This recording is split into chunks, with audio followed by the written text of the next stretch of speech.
మీరు ధ్యానంలోకి వచ్చారు. మీకున్న ఏదైతే ప్రాబ్లమ్స్ ఉన్నాయో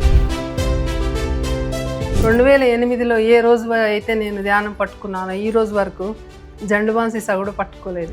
నాకు ఇది ఏదో ఇస్తుంది, దీన్ని నేను తీసుకోవాలి అన్న ఉద్దేశంతో సో ఎప్పుడైతే మీరు బెంగళూరు పిరమిడ్ని చూసారో ఆ పిరమిడ్లో ధ్యానం చేసి 3 రోజులు అక్కడ ఉండి ఇంటికి వస్తుంటే కళ్ళు మూస్తే పిరమిడ్, కళ్ళు మూస్తే పిరమిడ్. సో మీరు పిరమిడ్ కట్టాలని నిర్ణయం తీసుకున్నారు. పిరమిడ్ కట్టాలని నాకు అనిపిస్తుంది, కానీ ఎవరైతే పిరమిడ్ కడతారో వాళ్ళు ఒక దెబ్బ తినాలి నాతోటి అని చెప్పి సారు. ధ్యాన గ్రామీణం ప్రాజెక్ట్లో మీ రోల్ ఏదైనా ఉందా? ఒక ఆటో తీసుకొని 40 ఊర్లు తిరిగి ప్రచారం చేసినాం మేడం. ప్రతి ఒక్కరు కూడా ప్రతి గ్రామానికి వెళ్ళాలని చెప్పేసి అక్కడ పత్రికారు.